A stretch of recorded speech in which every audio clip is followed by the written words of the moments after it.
اعوذ باللہ من الشیطان الرجیم بسم اللہ الرحمن الرحیم۔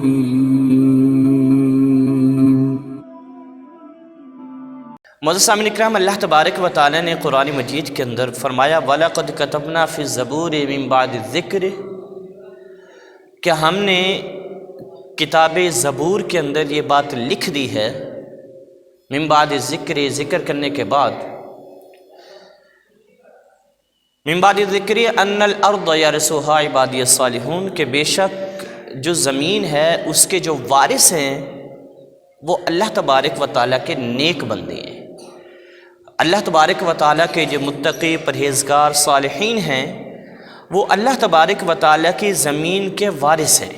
وَلَقَدْ كَتَبْنَا فِي الزَّبُورِ مِن بَعْدِ الذِّكْرِ، یہ اللہ تبارک و تعالیٰ نے کتاب زبور، آسمانی کتاب ہے جو حضرت داؤد علیہ السلام پر نازل کی گئی تھی، اس میں بھی اللہ تبارک و تعالیٰ نے اس بات کو لکھا، اور پھر یہ بات قرآن مجید کے اندر دوبارہ بیان کی گئی، رپیٹ کی گئی، اور اللہ تبارک و تعالیٰ نے زمین کو جو وراثت ہے وہ اپنے نیک بندوں، صالحین، متقین، پرہیزگاروں کے سپرد کر دی۔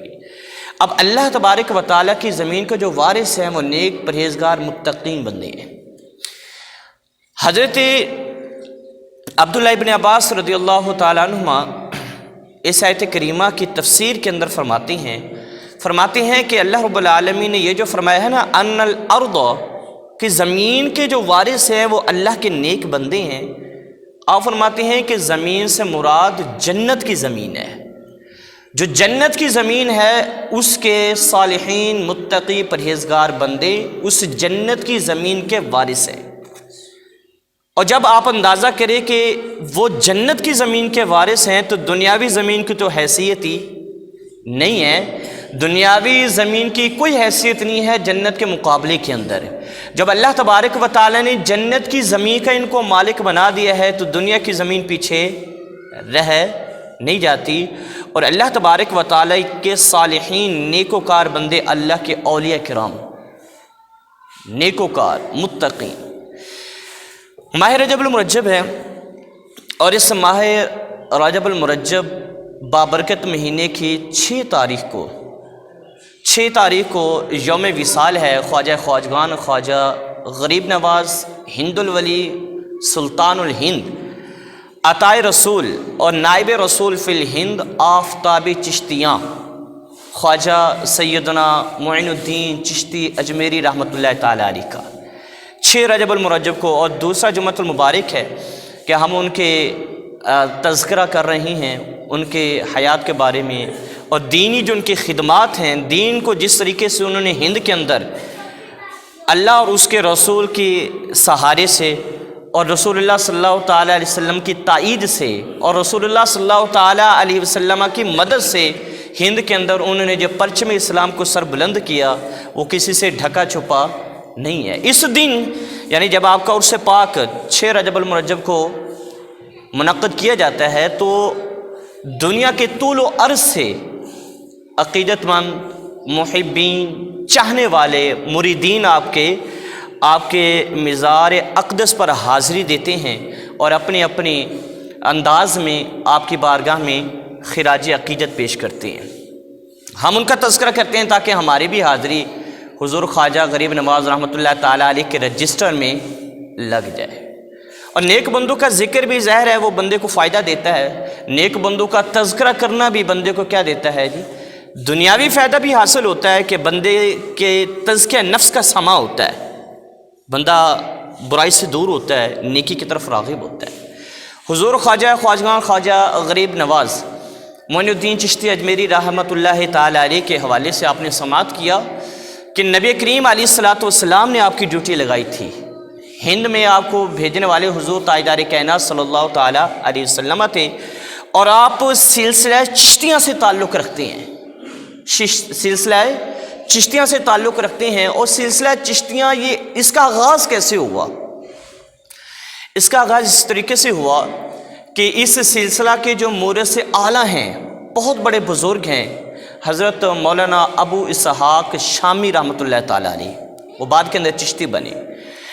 جب آپ بیعت ہونے کے لیے حضرت پیر طریقت رہبر شریعت خواجہ شمشاد رحمۃ اللہ تعالیٰ علیہ، منشاد رحمۃ اللہ تعالیٰ علیہ دنوری کے پاس جب گئے نا آپ مرید ہونے کے لیے، تو آپ نے نام پوچھا تو جواب دیا بزرگ نے، حضرت ابو اسحاق شامی رحمۃ اللہ تعالیٰ علیہ نے، آپ نے جواب دیا کہ مجھے ابو اسحاق شامی کہتے ہیں۔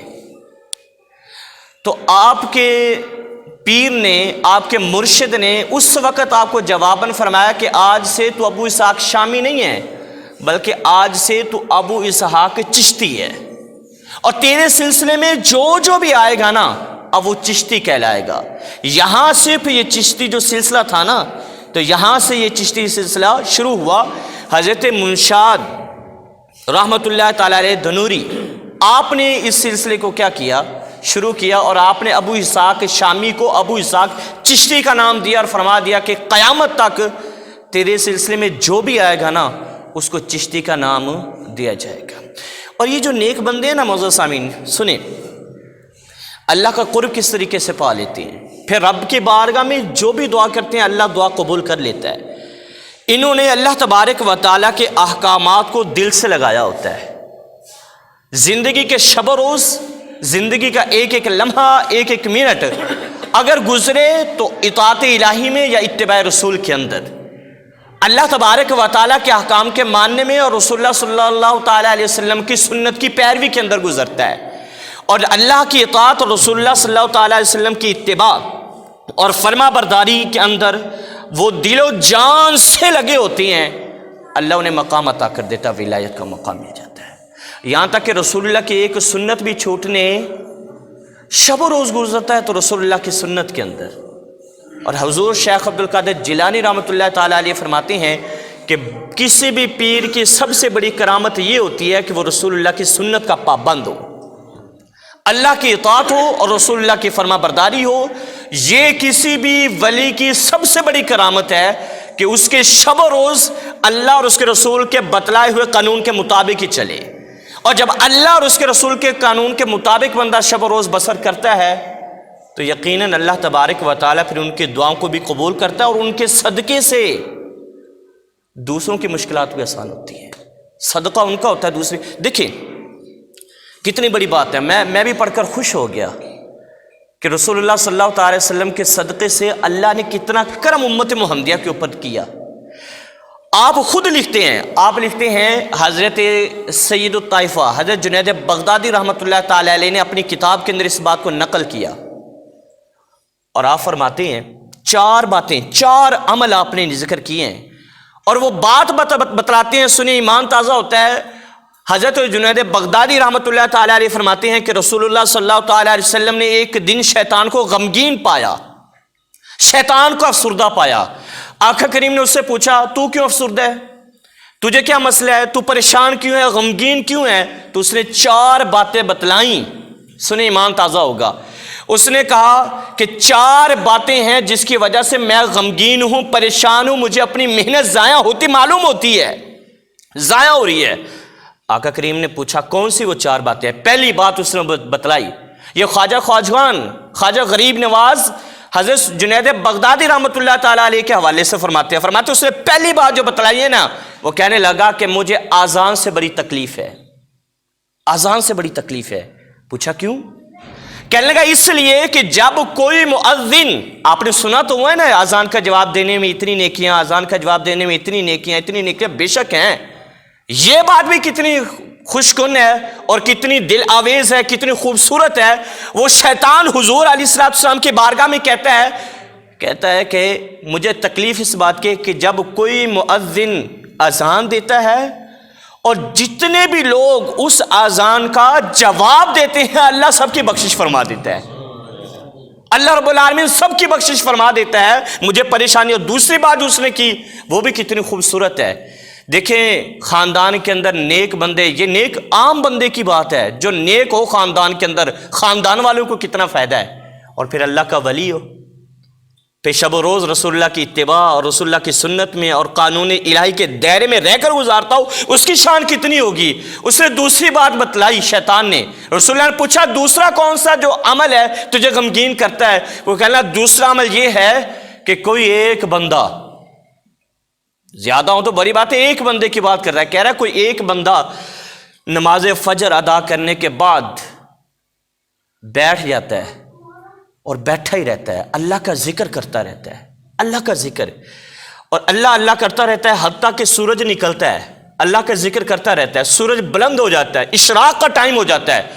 وہ کہنے لگا جب اشراق کا ٹائم ہوتا ہے نا، وہ بندہ اللہ کے حضور کھڑے ہو کر 2 رکعت نماز اشراق ادا کرتا ہے، شیطان کہتا ہے اللہ اس کے تو گناہ معاف کرتا ہی ہے، اس کے صدقے اس کے خاندان والوں کے گناہ بھی معاف کر دیتا ہے، مجھے یہ پریشانی ابھی اس کی تو بخشش ہوگی، اس کے گناہ تو معاف ہوں گے ہی ہوں گے، اللہ رب العالمین اس کے صدقے سے خاندان والوں پر بھی کرم کر دیتا ہے۔ کوئی ایک خاندان میں نیک متقی پرہیزگار ہے تو پورے خاندان والوں کو فائدہ ہے۔ تیسرا عمل بتلانے لگا، خواجہ اجمیری فرماتے ہیں شیطان حضور کی بارگاہ میں تیسرا عمل بتلاتا ہے، کہتا ہے کہ کوئی شخص حلال کمائی کماتا ہے، حلال رزق کماتا ہے، محنت سے حلال رزق کما کر اپنے بچوں کو اور دوسروں کو بھی کھلاتا ہے، شیطان کہتا ہے کہ اس کے حلال رزق کی برکت سے اللہ جہاں اس کے گناہ معاف کرتا ہے، جو جو کھاتا ہے اس کے گناہ بھی معاف فرما دیتا ہے۔ کتنی پیاری بات ہے، حلال کمائیں عبادت بھی ہے، بچوں کو کھلائیں بچے فرما بردار بھی بنیں گے، اور فرمایا کہ بڑی بات یہ میں پریشان اس لیے ہوں، غمگین اس لیے ہوں، پریشان یہ وجہ ہے کہ وہ کھلاتا دوسروں کے جو حلال رزق کھاتا ہے اللہ اس کے گناہ بھی معاف کر دیتا ہے۔ چوتھا عمل جو بتلایا، کہنے لگا چوتھا عمل جو مجھے پریشان کرتا ہے، چوتھا عمل جو مجھے غمگین کرتا ہے، چوتھا عمل جس کی وجہ سے مجھے لگ رہا ہے میں ناکام ہو رہا ہوں، وہ یہ ہے کہ کوئی بندہ جہاد کے لیے نکلتا ہے نا، جہاد کے لیے اللہ کی راہ میں جان دینے کے لیے، فی سبیل اللہ جان دینے کے لیے نکلتا ہے، تو شیطان کہتا ہے کہ وہ جب جا کر میدان جہاد میں، جنگ کے میدان کے اندر اللہ اکبر کا نعرہ جب لگاتا ہے نا، تو شیطان کہتا ہے کہ اللہ اس کی تو بخشش کرتا ہی ہے، جو اس کے ساتھ والے ہوتے ہیں اللہ ان کی بھی بخشش کر دیتا ہے، متعلقین، رشتہ دار، دوست، احباب۔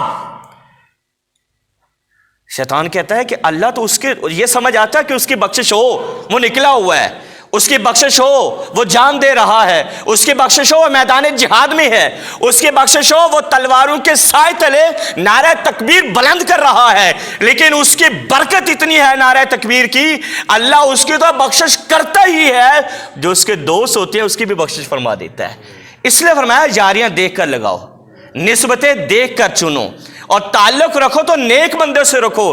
جب نیک بندہ تعلق کی بنا پر نیک بندہ نیکی کرتا ہے تو جا رب اس پر کرم کرتے دیتا ہے، رب تیرے اوپر بھی کرم کر دے گا اس کے بدلے میں۔ اچھا مجھے بات یاد آ گئی بیچ کے اندر، ایک قبرستان میں نا ایک لاش کو نکالا جانے لگا۔ اب یہ کہہ لیں کہ وہ جو مدفون تھا نا وہاں پر جو شخص، وہ کسی اور علاقے کا تھا، دور دراز علاقے کا تھا، تو گھر والوں نے وہاں پر اس کو دفن کر دیا۔ وہاں پر جب اس کو دفن کیا نا تو بہت سارے عرصے کے بعد گھر والوں نے یہ سوچا کہ ایسا کرتے ہیں کہ اس کو نکال کرنا اپنے قبرستان کے اندر دفن کرتے ہیں۔ پلان بن گیا اور ساروں نے تیاری کر لی، اب اس کی قبر کشائی کر کے بھائی اس کو امانتاً سپرد کیا، اب اس کو نا وہاں پر لے کے جائیں جہاں اپنا قبرستان ہے۔ سنیں کتنا پیارا ہے اور کتنے دل آویز ہے کہ نیک لوگوں کے ساتھ رہنا بندے کو کس قدر فائدہ دیتا ہے۔ انہوں نے تیاری کی، جو اس کے رشتہ دار تھے، اس کے ورثاء تھے، انہوں نے قبر کشائی کی۔ قبر جب کھولی نا اس کی تو بندہ سلامت ہے قبر کے اندر، ٹھیک ہے۔ انہوں نے نکال کر گاڑی کے اندر جو سواری تھی اس کے اندر رکھا اور رکھ کر گاؤں کی جانب لے جانے لگے۔ اب جیسے جیسے وہ اس قبرستان سے دور ہوتا جا رہا ہے، اپنے گاؤں کے قریب ہوتا جا رہا ہے، وہ شخص جو مر چکا تھا، مدفون تھا، وہ میت جیسے جیسے اس قبرستان سے دور ہو رہی ہے، اپنے گاؤں کے قریب ہو رہی ہے، اس کا چہرہ بدلتا جا رہا ہے، رنگ بدلتا جا رہا ہے، نورانی رنگ سے سیاہ رنگ ہوتا جا رہا ہے۔ جب آپ نے قبرستان پہنچے، گاؤں کے اندر پہنچے تو اس کا چہرہ بالکل متغیر ہو گیا، حالت بدل گئی، سارے لوگ پریشان ہیں، یہ کیا ماجرا ہوا؟ جب ہم نے قبر کھولی تو سلامت تھا، اور جیسے جیسے اس کو لے کر چلے گاؤں کے اندر پہنچے تو چہرہ بگڑ گیا، رنگ متغیر ہو گیا، سیاہ ہو گیا، بہت زیادہ پریشان، کسی کو کوئی سمجھ نہیں آ رہی تھی۔ ایک نیک بندہ تھا ان میں، بزرگ سے انہوں نے پوچھا، انہوں نے کہا آپ بتلائیں، جب ہم نے اس کو قبر سے نکالا ٹھیک تھا، قبر سے نکالا چہرہ صحیح تھا، قبر سے نکالا چہرے پر سیاہی نہیں تھی، متغیر نہیں تھا، زرد نہیں تھا، اور جیسے اس کو نکالا اب چہرہ متغیر ہو گیا۔ وہ بزرگ سے آنا تھا، اس نے کہا واپس جاؤ۔ کہاں پہ جاؤ؟ جہاں سے لے کے آئے ہو نا وہاں پر جاؤ، اور جہاں اس کی قبر تھی تو اس کے ساتھ والی قبر کا پتہ کرو، وہ ساتھ قبر کس کی تھی، اس کے ساتھ کس کی قبر تھی۔ واپس آ گئے، اور واپس آئے اور انہوں نے پتہ کیا تو لوگوں نے کہا کہ اس قبر والے جو ہے نا، وہ قبر والوں کا وہاں اس کے ورثاء کا گھر ہے جو یہاں پر دفن ہے اس کے ساتھ۔ اس کے گھر گیا، پوچھا یہ قبر کے اندر کون دفن تھا اس کے ساتھ؟ تو انہوں نے بتایا کہ اس کے ساتھ جو قبر کے اندر دفن تھا نا وہ حافظ قرآن تھا۔ اس کی قبر کے ساتھ کس کی قبر تھی؟ پوچھا، پتہ کیا تو لوگوں نے بتلایا کہ اس بندے کا جس کا چہرہ بدلا ہے، جس کو قبر سے نکالا ہے، اس کے ساتھ ہی اللہ تبارک و تعالیٰ کے قرآن کے حافظ کی قبر تھی، اور جہاں حافظ قرآن کی قبر پر اللہ برکتیں نازل کر دیتا تھا، اس کے صدقے سے اللہ اس پر بھی برکتیں نازل کر دیتا تھا۔ یہ ہے، دیکھیں کتنی پیاری، آپ تعلق اچھوں سے رکھیں۔ شیطان کہنے لگا کہ اس کی تو بخشش ہوتی ہی ہے، جس نے نعرہ تکبیر لگایا اور جس نے نعرہ تکبیر کی صدا بلند کی میدان جہاد کے اندر، کہتا ہے اس کی تو بخشش رب کرتا ہی ہے، اس کے صدقے سے اس کے دوستوں کی بخشش فرما دیتا ہے۔ میں پریشان اس لیے ہوں، یہ خواجہ غریب نواز نے اپنی کتاب کے اندر لکھا، تو یہ ضروری ہے کہ حضور کی سنت کو اپنایا جائے۔ یہ تعلیمات ہیں ان کی کہ ہر چیز چھوڑ جائے لیکن اتباع رسول، اطاعت رسول کی، محمد سے وفا تو نے تو ہم تیرے ہیں، یہ جہاں چیز ہے کیا لوح و قلم تیرے ہیں۔ تو جیسے وہ سپاہی کہنے لگا تھا آپ تو بغیر ساز و سامان کے آ رہے ہیں، ادھر شہاب الدین غوری کو پرتھوی راج نے ناکو چنے چبوا دیے، وہ تو کامیاب نہیں ہو سکا۔ آپ نے کہا شہاب الدین اپنی مرضی سے آیا تھا، معین الدین اپنے آقا کی مرضی سے آ رہا ہے، اور میرے پیچھے میرے مالک ہیں، حضور ہیں، اور جو اللہ تبارک و تعالیٰ اور اس کے رسول کے سہارے پر آتا ہے اسے ہتھیار کی ضرورت نہیں ہوتی، اس کا کلام ہی ہتھیار ہوتا ہے، اس کا چہرہ ہتھیار ہوتا ہے، اس کی تسبیح ہتھیار ہوتی ہے، اس کا مصلی بھی ہتھیار ہوتا ہے۔ خواجہ غریب نواز نے پڑاؤ کیا تھا نا، پچھلی بات سے ہم لے کر چلیں، وہاں پر جب پڑاؤ کیا رام دیو آیا تو رام دیو بھی کلمہ پڑھ کے مسلمان ہو گیا۔ وہ عیب ڈھونڈنے کے لیے آیا تھا، آپ نے پوچھا ہاں بھی ملا کوئی عیب؟ انہوں نے کہا کوئی عیب ہی نہیں ملا۔ فرمایا پھر کیا ارادہ ہے؟ کہنا بس کلمہ پڑھا ہے مسلمان کرے مجھے۔ آپ نے کلمہ پڑھا ہے مسلمان کر دیا۔ آگے سنیں، یہاں سے آگے رام دیو جب مسلمان ہوا نا تو آپ نے اس کا نام رکھا محمد عبداللہ۔ پرتھوی راج کو پتہ چل گیا بھی وہ بھی مسلمان ہو گیا، اب اس کی پریشانی زیادہ۔ اب جتنے لوگ ہیں نا آنا ساگر بھرنے، پانی بھرنے کے لیے آتے ہیں، بہانا پانی کا ہے دیکھنے خواجہ کو آتے ہیں، بہانا پانی کا ہے اور چہرہ آپ کا تکنے کے لیے آتے ہیں۔ پانی کے بہانے سے اتنی شہرت ہوگی، پانی کے بہانے سے وہ نجیب الطرفین سید تھے نا، تو آپ کا چہرہ دیکھنے کے لیے آتے۔ پرتھوی راج کو سارا پتہ، جاسوس ہیں، تو کہنے لگے رپورٹ دی گئی کہ لوگ جاتے پانی بھرنے ہیں دیکھتے خواجہ کو ہیں، جاتے پانی بھرنے ہیں اور چہرہ آپ کا تکتے ہیں، اور لوگ کلمہ پڑھ پڑھ کے مسلمان ہو رہے ہیں، کچھ کریں کام خراب ہو جائے گا۔ رام دیو جو مسلمان ہوا تھا، محمد عبداللہ آپ کا نام رکھا، تو رام دیو محمد عبداللہ، اب اس نے کہا حضور غریب نواز سے کہ آپ ایسا کریں، یہاں سے نا یہ میرا قریبی گھر ہے، میرے گھر چلتے ہیں، وہاں پر آپ تشریف رکھیں۔ آپ نے قبول کیا، آپ ان کے گھر چلے گئے۔ جب وہ مسلمان ہوا تو ان کے گھر جب گئے نا تو عبداللہ کہنے لگا حضور یہاں پر مندر ہی مندر ہیں، یہاں پر بت ہی بت ہیں، پجاری بتوں کے ہیں، یہاں کوئی مسجد نہیں ہے، ہم مسجد بناتے ہیں، مسجد بناتے ہیں۔ تو آپ نے فرمایا کہ ہاں بالکل مسجد بننی چاہیے، تو آپ نے مسجد بنانا شروع کر دی۔ اور آپ نے دیکھا ہوگا کہ جہاں پر بھی اللہ کے ولی کا مزار ہے ساتھ میں مسجد ہے، جہاں پر اللہ کے ولی کا مزار ہے ساتھ میں مسجد ہے۔ آپ بابا فرید گنج شکر چلے جائیں تو آپ کو دربار کے ساتھ مسجد نظر آئے گی، آپ باؤدین زکریا ملتانی چلے جائیں تو آپ کو دربار کے ساتھ مسجد نظر آئے گی، آپ علی پور سیدہ چلے جائیں دربار کے ساتھ مسجد نظر آئے گی، آپ سلطان بہو چلے جائیں تو آپ کو دربار کے ساتھ مسجد نظر آئے گی، بابا بلے شاہ چلے جائیں دربار کے ساتھ مسجد نظر آئے گی۔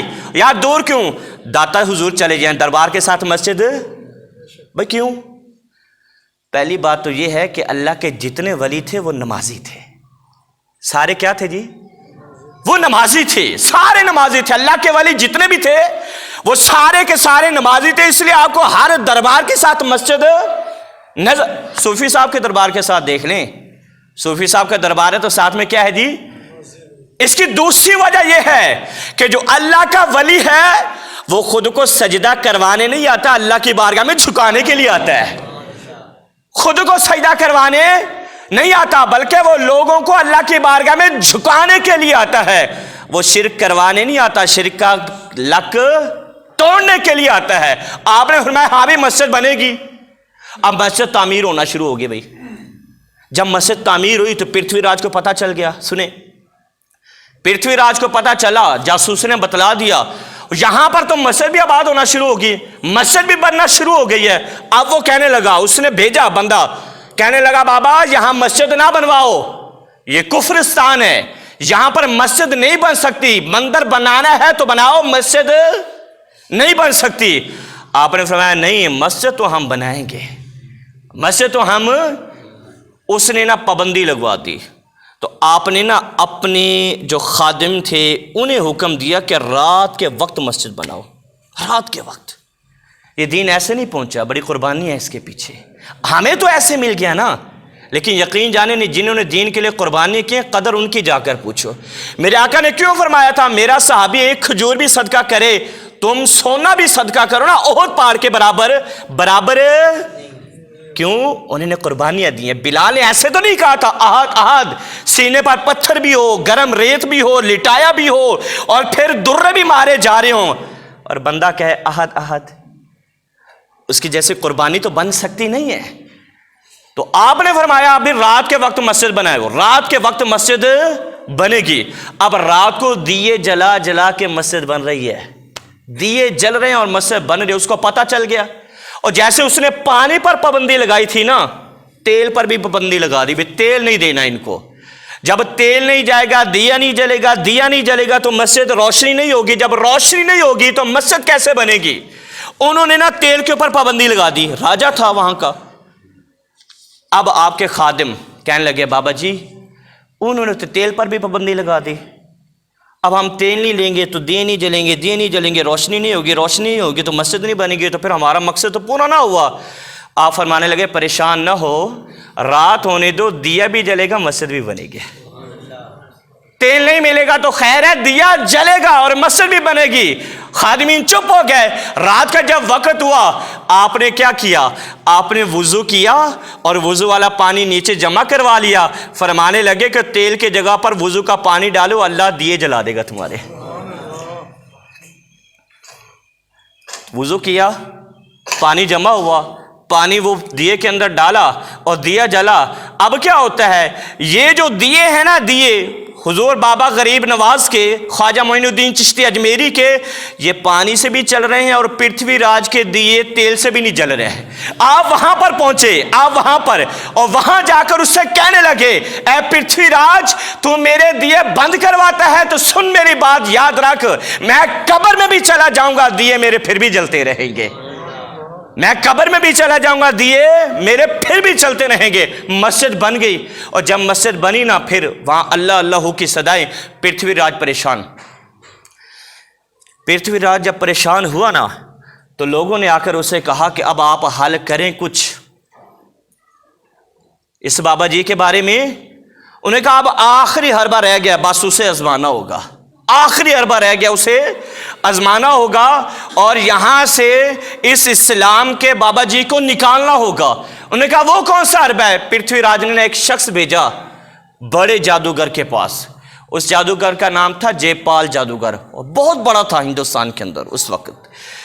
اسے کہا بھی تو آ، اور تو آ کر نا اس کا مقابلہ کر، ہمارا جو مذہب ہے ہندو مذہب اس کو لوگ چھوڑے جا رہے ہیں، دین اسلام کو قبول کر رہے ہیں، تو آ کر اس کا مقابلہ کر۔ کیا ہوا سنیں، میرے کریم آقا علیہ الصلوۃ والسلام، حدیث پاک ہے کہ اللہ تبارک و تعالی جب کوئی بندہ اللہ تبارک و تعالی کی عبادت کرتا ہے، نوافل ادا کرتا ہے، تو اس کے ہاتھ، پاؤں، آنکھ اور کان کے اندر طاقت آ جاتی ہے۔ اس کے ہاتھ اور پاؤں ہوتے ہیں اور اللہ تبارک و تعالیٰ کی طاقت ہوتی ہے، آنکھیں اس کی ہوتی ہیں اور کیا وہ آنکھیں اس کی لیکن دیکھتا رب ہے، کان اس کے ہوتے ہیں اور سماعت کس کی ہوتی ہے جی؟ رب کی ہوتی ہے۔ طاقت ایسی آ جاتی ہے اس کے اندر، تو فرمایا اللہ تبارک و تعالیٰ اس کے آنکھ اور کان بن جاتا ہے، جس سے وہ دیکھتا ہے، جس سے سنتا ہے، ہاتھ بن جاتا ہے جس سے پکڑتا ہے، اس کے اندر طاقت آ جاتی ہے۔ جادوگر آیا، اور جب جادوگر آیا نا تو وہ آ کر مقابلہ کرنا، اس نے کہا جی میں ایسے مقابلہ نہیں کروں گا، سارے لوگ جمع ہو جائیں اور سر عام مقابلہ ہوگا، اور جو ہارے گا وہ چلا جائے گا، جو جیتے گا وہ یہاں پر رہے گا۔ تو پرتھوی راج نے تخت لگا لیا اپنا، لوگ سارے جمع ہو گئے۔ اب حضور بابا غریب نواز خواجہ معین الدین چشتی اجمیری رحمۃ اللہ تعالی علیہ کو بلوایا گیا کہ آئیں مقابلہ کریں۔ آپ تیاری کر کے نہیں گئے، کوئی تیاری نہیں کی۔ اللہ تبارک و تعالیٰ کے ولیوں کی تیاری، ان کا یہ تیاری مصلی ہوتا ہے، ان کی تسبیح ہوتی ہے، ان کی جائے نماز ہوتی ہے، ان کا ورد ہوتا ہے، ان کا وہ جیسے حضور پیر میرے علی شاہ صاحب رحمۃ اللہ تعالیٰ علیہ، آپ پنڈی کے ریلوے اسٹیشن پر نہ گھوم رہے تھے تو تسبیح اللہ اللہ اللہ تسبیح پڑھ رہے تھے، تو اس وقت انگریز بھی تھے یہاں پر۔ انگریز نے دیکھا کہ بابا جی کوئی پڑھ رہے ہیں ایسے تسبیح، پوچھا، قریب آ گیا، پوچھنے لگا کہ بابا جی یہ کیا ہے؟ آپ فرمانے لگے کہ پہلے تو بتا تیرے پاس کیا ہے۔ اس نے یہ بندوق رکھی ہوئی تھی پاس، آپ فرمانے لگے پہلے تو بتا تیرے پاس کیا ہے، پھر تجھے سمجھ آئے گی میرے پاس کیا ہے۔ کہنے لگا میرا تو ہتھیار ہے۔ آپ فرمانے لگے یہ تیرا ہتھیار ہے تو پھر یہ میرا ہتھیار ہے تسبیح۔ انہوں نے کہا آپ کا ہتھیار؟ میرا ہتھیار تو سمجھ آتا ہے کہ میں تو یہاں پرندے کو اوپر اڑتے ہوئے کو گولی ماروں وہ نیچے آ جائے گا، یہ آپ کے دانے کیا کریں گے؟ آپ نے فرمایا پھر دیکھ لے، چیک کر لے کیا ہوتا ہے، کتھے مہر علی، کتھے تیری سنا، گستاخ اکھیاں کتھے جاڑیاں۔ آپ نے فرمایا تو دیکھو، انہوں نے کہا آپ کرتب دکھائیں، آپ کا ہتھیار کیا کرتا ہے؟ آپ فرمانے لگے پہلے تو دکھا تیرا کیا کرتا ہے۔ اس نے ایسے نا سیدھا نشانہ تاک کے نا اڑتے ہوئے پرندے کو نشانہ مارا نا ایسے فائر، وہ گر کر نیچے آ گیا۔ کہنے لگا یہ میرا کمال ہے، یہ میرا کمال ہے کہ میرا یہ ہتھیار یہ کام کرتا ہے۔ آپ نے نا اللہ کا نام لے کر وہ تسبیح نا تسبیح مرے ہوئے پرندے کے جسم کے ساتھ مس کی، جیسے مس کی نا وہ زندہ ہو کر اڑنے لگا۔ آپ فرمانے لگے وہ تیرا کام تھا، یہ میرا کام ہے۔ تیرا ہتھیار یہ کام کرتا ہے، اونچے کو نیچا کرتا ہے، اور میرا ہتھیار جو گرے ہوئے ہوں ان کو اونچا کر دیتا ہے، یہ میرا ہتھیار ہے۔ حضور خواجہ غریب نواز نے کوئی تیاری نہیں کی، اپنا جیسے تھے نا ویسے چل پڑے، اور جیسے چل پڑے نا تو سارے لوگ تو ادھر کے ہیں۔ اب اچھا یہ ایک انداز تبلیغ ہوتا ہے، وہ اپنی واہ کے لیے نہیں، انداز تبلیغ تھا، اللہ کے دین میں لوگوں کو لے کر آنا تھا، اور اللہ تبارک و تعالیٰ کی توحید کا اقرار کروانا تھا، رسول اللہ کا غلام بنانا تھا، یہ انداز تبلیغ تھا۔ آپ جب آئے تو جادوگر بھی آ گیا، جے پال راجوگر بڑا شاش ہے، کہنے لگا میں تو شکست دے دوں گا، میرے بائیں ہاتھ کا کھیل ہے۔ آپ فرمانے لگے کہ بیٹھ گئے، آپ فرمانے لگے کہ جو تجھ سے ہوتا ہے نا وہ کر لے، سنیں جو تجھ سے ہوتا ہے وہ کر لے۔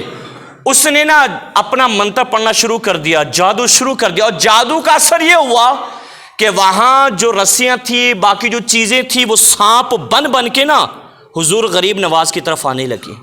آپ کے خادم تھے وہ ڈرے، وہ ڈر گئے، کہنے لگے بابا جی انہوں نے تو سانپ بھیج دیا ہماری طرف۔ آپ نے دائرہ کھینچا ایسے ایک، اور دائرہ کھینچ کے فرمانے لگے جتنے بھی سانپ آ رہے ہیں نا دائرے کے اندر نہیں آئیں گے، باہر ہی رہیں گے۔ اور وہ سارے سانپ دائرے کے باہر تو کھڑے رہے لیکن اندر نہ آ سکے، اور وہاں پر ہی ختم ہو گئے۔ پھر وہ کہنے لگا میرا دوسرا بھی مقابلہ ہے. آپ نے فرمایا کر کیا مقابلہ ہے دوسرا مقابلہ اس نے کیا کیا؟ شعلے آسمان سے برسائے آگ کے.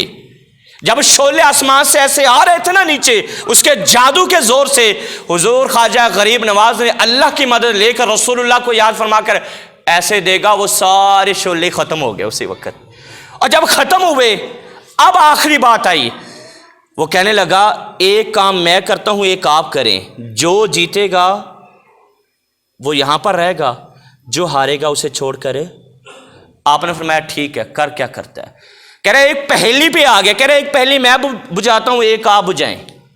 آپ فرمایا ٹھیک ہے. انہوں نے کہا میں مٹھی بند کروں گا اور آپ نے بتلانا یہ ہے کہ مٹھی کے اندر کیا ہے، اور پھر بعد میں آپ بند کیجئے گا، پھر میں بتلاؤں گا کیا ہے. حضور خواجہ غریب نواز نے فرمایا ٹھیک ہے، پہلے تو بند کر کیا ہے. اس نے نا ایسے تھوڑی دیر کے لیے مٹھی پیچھے کی اور بند کر کے کہنے لگا بتلائیں کیا ہے. آپ نے فرمایا تو کافر ہے، تیرے نصیب میں ہی ریت ہے، تو گنگنا جمنا کی ریت لے کر آیا ہے. وہ گنگا جمنا کی ریت لے کے آیا تھا. اس نے مٹھی کھولی تو واقع ریت تھی اسے کے اندر. اب کہنے لگا جی آپ کی باری، آپ کریں، آپ کیا کرتے ہیں. آپ نے فرمایا جو میں کروں گا نا تو پہنچ نہیں سکتا، جو میں کروں گا تو پہنچ سکتا نہیں ہے، کیونکہ ہمارے پاس رسول اللہ صلی اللہ تعالیٰ علیہ وسلم اللہ کے محبوب ہے اور اللہ تبارک و تعالیٰ کی طاقت ہے. جو میں کام کروں گا وہ تو بجھ سکتا نہیں ہے، بتا سکتا نہیں ہے. کہنے لگا نہیں آپ کریں، میں بتلاؤں گا. آپ نے کیا کیا؟ آپ نے مٹھی پیچھے کی، ایسے کر دی اور پوچھا بتا کیا ہے اس کے اندر، بتا کیا ہے اس کے اندر. زور لگانے لگا، منتر پڑھنے لگا، گھومنے لگا اوپر نیچے، سارا بھاگ دوڑ کے واپس آ گیا. کہنا بابا جی مجھے نہیں پتا چلتا آپ کی مٹھی کے اندر کیا ہے. آپ نے فرمایا میں نے کہا نہیں تھا تو نہیں بجھ سکتا میری مٹھی میں کیا ہے. تو کہنے لگا جی آپ بتلائیں پھر کیا ہے. حضور غریب نواز نے مٹھی کھولی تو اس کے اندر گلاب کا پھول پڑا ہوا تھا، گلاب کا پھول. پھر کہنے لگا میں بتلاتا ہوں آپ کہاں سے لے کے آئے ہیں، میں باغ کا نام بتلاتا ہوں. آپ فرمانے لگے اچھا تو بتلائے گا میں کہاں سے لے کے آؤں. کہنا میں جادو کے زور سے بتلا دوں گا. آپ فرمانے لگے بتلا میں کہاں سے لے کے آیا ہوں. پھر اس نے جادو کرنا شروع کر دیا، منتر پڑے، بھاگا دوڑا، زور لگا لیا. آ کر تھک آ کر کہنے لگا بابا مجھے نہیں سمجھ آتی آپ کس باغ سے لے کر آئے ہیں، آپ ہی بتلائیں کہاں سے لے کر آئے. تو سنے آپ نے کیا بتلایا، کہاں سے ملا. سنے دل ٹھنڈا ہوتا ہے، تاثیر ملتی ہے، سکون ملتا ہے.